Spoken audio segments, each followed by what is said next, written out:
Las desgracias nunca llegan solas, decían las abuelas abriendo el paraguas ante la desdicha, pero confiando siempre en que no sería eterna la mala hora, porque tampoco hay cuerpo que lo resista.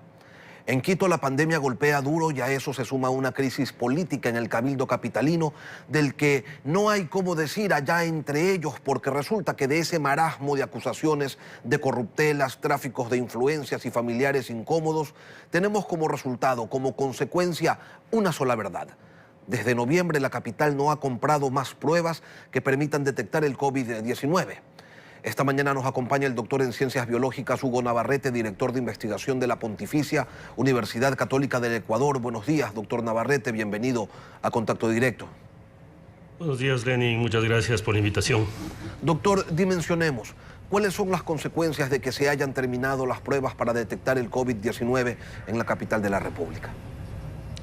Yo creo que sin duda, es un golpe muy duro en la lucha contra la pandemia, porque independientemente de que estemos comenzando un proceso de vacunación, es fundamental continuar con el proceso de diagnóstico y la única manera es hacerlo a través de pruebas y de pruebas que sean confiables. Y en este caso, lo más aconsejable y lo más confiable son las pruebas PCR. Sin lugar a duda que durante toda esta emergencia se han hecho muchas pruebas, el país ha hecho muchas pruebas, pero definitivamente nunca ha sido suficiente, y menos aún aquí en Quito, en donde seguramente necesitamos alrededor de unas 3 a 4 mil pruebas al día como para poder hacer una búsqueda activa de las personas contagiadas.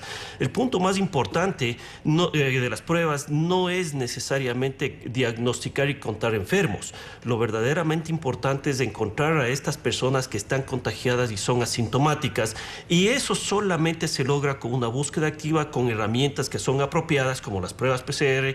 En algunos casos también pueden funcionar bien las pruebas de antígeno. Pero si es que no tenemos eso y las estamos utilizando para diagnosticar exclusivamente a las personas que tienen síntomas, estamos dejando escapar a muchos enfermos, llamémoslo así, contagiados sanos, que son los que terminan contagiando a más personas. En el momento que podemos nosotros identificar a un portador sano, a una persona que está contagiada, que está contagiando y que no presenta síntomas, evitaríamos que se contagie al menos a 6 personas más. Esa es la virtud que tienen las pruebas de diagnóstico. Si es que dejamos de hacer esto, dejamos de hacer la búsqueda activa, entonces estamos promoviendo a que aquellos que no tienen síntomas se sientan tranquilos y contagien a más personas. Doctor, ¿quién se quedó sin pruebas? ¿El municipio, el gobierno central, el sector privado, todos? Yo creo que en este caso es el gobierno central y también el municipio. Ese es un hecho. Las instituciones particulares, en este caso privadas, seguimos aportando con este servicio. En el caso de la Universidad Católica, nosotros hacemos estas pruebas con una suerte de subsidio cruzado. Nosotros apoyamos a hospitales públicos, apoyamos a gente que no tiene recursos, y aquellos que tienen recursos pagan para poder tener esta facilidad, llamémoslo así, de este apoyo, porque es fundamental, como digo, tener el diagnóstico. Y sí, el municipio, con quienes nosotros teníamos un convenio de cooperación, no era desde ningún punto de vista un contrato, sino un convenio, porque la universidad está convencida de que nosotros debemos apoyar en estos casos de emergencia a la ciudadanía, a la comunidad. Para eso es que nos preparamos en algún momento las universidades con nuestros centros de investigación, con nuestro desarrollo, con nuestro personal que está, llamémoslo así, formado justamente para esto. Yo quería preguntarle, doctor, ¿cuántas pruebas deberían realizarse para llevar un control epidemiológico eficiente? Usted ya adelantó la respuesta, dijo de 3.000 a 4.000 diariamente. ¿Cuántas se están realizando al día de hoy? En Quito, bueno, yo le puedo dar el número de lo que hacemos en la Universidad Católica, y son alrededor de entre 800 y 1.000 pruebas al día hacemos nosotros. Seguramente los laboratorios privados hacen alrededor de 1.000, máximo 2.000 pruebas más, pero sigue siendo insuficiente. En Quito, donde está la mayor concentración en este momento de contagiados, necesitaríamos alrededor de 4.000 pruebas. E insisto, debemos hacer una planificación de dónde ir a buscar y encontrar a estos contagiados sanos, llamémoslo así. Eso es fundamental. Pero desde el principio de la pandemia no se ha tomado esto en cuenta. Siempre estábamos pensando, y recordemos en este momento a un exministro que dijo que las pruebas PCR ya dejaban de ser necesarias porque la vacunación estaba cerca. Y esto es uno de los errores más grandes que hay. Incluso cuando estemos un alto porcentaje de la población vacunados, aún así necesitamos hacer esta vigilancia epidemiológica, porque de lo contrario, recordemos que la vacuna no evita que nos contagiemos y no evita contagiar a otras personas. Entonces, si es que no tenemos todavía un alto porcentaje de la población vacunada, es decir, entre un 80 y un 90%, que sería lo ideal, difícilmente vamos a terminar controlando toda esta tragedia que está pasando en el país. Y es que le están apostando todo a una vacunación que recién comienza, que se evidencia desorganizada hasta llegar al caos, donde no hay claridad, donde lo único seguro es una aglomeración o aglomeraciones de magnitud, donde en busca de la inmunización uno bien podría salir contagiado. ¿Por qué después de tantas semanas de vacunación se mantienen los problemas, doctor, a su criterio? ¿Dónde radica el problema? Yo creo que es falta de organización. Si bien es cierto, nunca hemos tenido una experiencia como esta, pero la falta de organización, la falta de vacunas, yo creo que también ha existido un cierto celo por parte del gobierno en el que no ha permitido que otros actores participen, como por ejemplo el caso de los mismos municipios. Podemos también intervenir instituciones privadas como las universidades, que ya lo estamos haciendo. En este momento lo que se necesita es colaborar, lo que se necesita es que dejemos a un lado llamemos estos centralismos o las decisiones que están basadas solamente en temas políticos, pensaría yo, y pensemos en que la inmunización tiene que ser masiva, tiene que ser organizada y además tiene que estar basada en datos. Porque si bien es cierto, es importantísimo la inmunización de las personas vulnerables y hemos comenzado con los adultos mayores, pero claramente hay otros grupos que están en un riesgo muy alto y además no solamente son las personas individuales, son sus familias. Hace un momento estaban justamente en un reportaje de una enfermera o de una doctora en la que decía que ella mandó a sus hijos a vivir con su abuela. Efectivamente, no podemos inmunizar, y eso me parece que es un error que se está cometiendo, no podemos inmunizar al doctor o, por otro lado, a la persona que recoge la basura y no pensar en su familia, porque la doctora puede estar inmune y es inmune para que no se enferme gravemente, pero sí puede contagiarse y llevar ese contagio, ese virus a su casa y contagia al resto de la familia, lo cual hace que simplemente el hecho de vacunar no sirva para disminuir los contagios. Lo Doctor que Navarrete, sirve es... En relación a la vacunación, es importante lo que usted dice, pero en relación a la vacunación, el secretario general de Gabinete, Jorge Huáted, en este espacio expresaba lo siguiente. Quisiera invitarlo a que lo escuche. Los primeros días y a nivel nacional, eso no ha pasado, si usted se da cuenta, son diferentes puntos que existen a nivel nacional. No está pasando en otras ciudades. En Quito, sobre todo, lo que ha sucedido es que se han enviado mensajes de otros teléfonos abriendo agendamiento, haciendo agendamiento libre y provocando un caos en nuestros puntos de vacunación. Que no hay aglomeraciones, que no hay filas, dice el funcionario, que la culpa es de la gente, que lo que vemos a diario es producto de nuestra imaginación. ¿Qué comentario le merece esta declaración, doctor?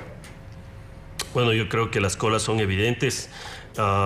Yo creo que la falta de una organización, que insisto, puede ser por la falta de experiencia, pero el caos es evidente. Y por otro lado, también hay que comprender a la ciudadanía. Está desesperada.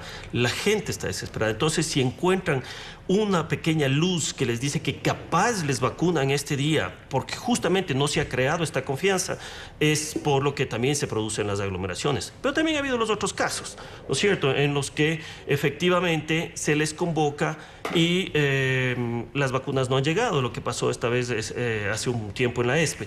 Pero insisto, mientras más manos e instituciones participen e incluso se piense en una forma un poco revolucionaria de cómo o distinta de cómo hacer la vacunación, yo pensaría que lograríamos tener esta inmunización masiva para lograr la famosa inmunidad comunitaria, que es lo único que nos va a permitir reactivar nuestras actividades, hablando de la educación superior, hablando de la educación en general, del turismo. Doctor, en el momento que tengamos un país... A propósito de ese tema, de la recuperación, si el gobierno es así, de desorganizado para aplicar las vacunas, hasta da miedo pensar cómo serán para negociar su adquisición. Lo cierto, doctor Navarrete, es que la recuperación económica, la recuperación de las actividades, las educativas, las recreativas, las turísticas, todas en general, no arrancará mientras el virus continúe expandiéndose como lo ha hecho hasta ahora.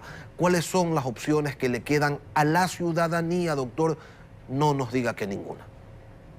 No, yo definitivamente, yo no creo que no tenemos opción. Yo creo que hay muchísimas opciones y entre ellas es el quitarnos ese paradigma de que las vacunas deben ser gratuitas. Yo pienso que no se debe hacer un negocio, efectivamente, no se debe lucrar de la tragedia. Por eso es que la universidad también estableció precios para las pruebas PCR que son realmente bajos, pero lo mismo se podría hacer a nivel general con las vacunas. Esto es un tema tremendamente simple. La persona que no logra trabajar un fin de semana está perdiendo mucho más dinero que lo que le costaría tener una vacuna. Insisto, es un pensamiento distinto, definitivamente. Mucha gente puede criticar y decir que las vacunas deben ser gratuitas. Efectivamente, deberían, pero no lo son. Y por otro lado, estamos perdiendo más. Si esperaríamos hasta el próximo año hasta estar todos inmunizados, el costo de esa vacuna va a ser la vacuna más cara que haya pagado el Ecuador, y cada una de las personas que hace fin de semana tras fin de semana o confinamiento tras confinamiento ve truncados sus estudios, ve truncado su trabajo, ve truncado incluso sus aspiraciones personales, doctor, e incluso familiares. Y hablando de confinamientos, el confinamiento focalizado por el que ha optado el gobierno ¿ha generado los resultados positivos de los que se congratula el COE Nacional o se trata simplemente de otro de esos anuncios positivos que no tienen ningún sustento en la realidad? Definitivamente es un paliativo, ayuda. Eso no podemos cerrar los ojos. Nosotros, al estar constantemente haciendo estas pruebas diagnósticas, hemos visto que ha disminuido la cantidad de pacientes y también la cantidad de casos positivos. Sin embargo, esto es, insisto, un paliativo, algo que va a ayudar en este momento, pero tan pronto como se acabe, vamos a retomar nuevamente la curva de contagios. El problema también tiene que ver con la visión que tiene la ciudadanía y lo cansado que estamos. Por eso es lo que insisto, que la única manera es con una vacunación masiva, abierta, libre, eso sí, controlada, para que no se convierta en un negocio que sea inhumano para muchas personas. A estas alturas de la pandemia, ¿hay cabida para los pedidos de quienes requieren que las restricciones sean más estrictas como se lo hizo en Europa, doctor? ¿O usted considera que más bien por el contrario, como señalan las cámaras productivas del Ecuador, estos confinamientos deberían ser aún más focalizados para evitar que continúe el colapso de la economía nacional? Yo creo que se debería efectivamente focalizar mejor los confinamientos. Tiene que haber una mayor información un poco más fuerte, un poco más agresiva, mostrando lo duro que es esto en todos los sectores. Porque en realidad, si es que existiría el compromiso de la ciudadanía, el compromiso de las personas de utilizar correctamente la mascarilla, de desinfectarse las manos frecuentemente, lograríamos controlar en gran medida el hecho de los contagios. El mayor de los problemas son las reuniones familiares. Es en donde nos sentimos en el círculo de confianza. Y nosotros tenemos evidencia de eso, que los grupos familiares es interesantísimo. Uno de los mayores grupos mayormente contagiados son las amas de casa. Y uno pensaría que son amas de casa, pasan encerradas, llamemos así, o personas que cuidan a otras personas que normalmente no salen, y resulta que es un número importantísimo de contagiados. Eso lo que nos está indicando es que las personas que salen regresan a su casa, y como se sienten en el círculo de confianza, entonces disminuyen las medidas de seguridad. Entonces, si es que lograríamos también tener esta campaña informativa extremadamente agresiva, yo pienso que se lograría mucho, mucho más. Doctor Navarrete, Ujú.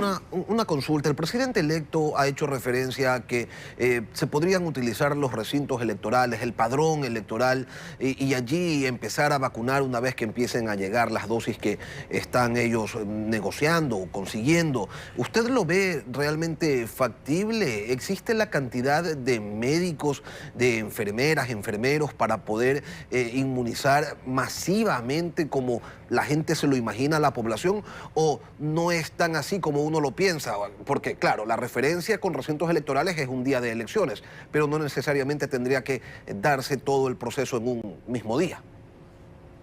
No, efectivamente, el ejemplo de los recintos electorales puede servir para ilustrar que se puede hacer una vacunación masiva. Yo creo que se podrían establecer estos centros de vacunación en muchos más lugares. Los colegios pueden ser, efectivamente, los planteles educativos pueden ser estos sitios, pero hay que aprender de los ejemplos de otros países. No tenemos que inventarnos el agua tibia. Claramente en Estados Unidos, hasta en las farmacias, se vacuna, ¿no es cierto? Entonces, se pueden poner estas carpas donde uno puede pasar con el carro, se vacuna y continúa. En Guayaquil ya se está comenzando a hacer eso. Entonces, sí, hay que hacerlo masivamente, y yo pienso que las instituciones de educación superior, con sus facultades de medicina, sus facultades de enfermería, pueden sin ningún problema, podríamos, si es que estamos hablando de confinamientos, podríamos decidir cerrar 2, 3 días, llamemos así, las actividades del país, y que la gente se movilice a vacunarse, pero con muchos puntos de vacunación. Este es el punto. Se necesita una gran logística, pero evidentemente también se necesitan las vacunas. Mientras no llegue, todo serán planes. Y ahí es donde creo que hay que negociar, y negociar agresivamente. Doctor Hugo Navarrete, director de investigación de la de la Pontificia Universidad Católica del Ecuador, gracias por acompañarnos esta mañana aquí en Contacto Directo. Muchas gracias, Lenin.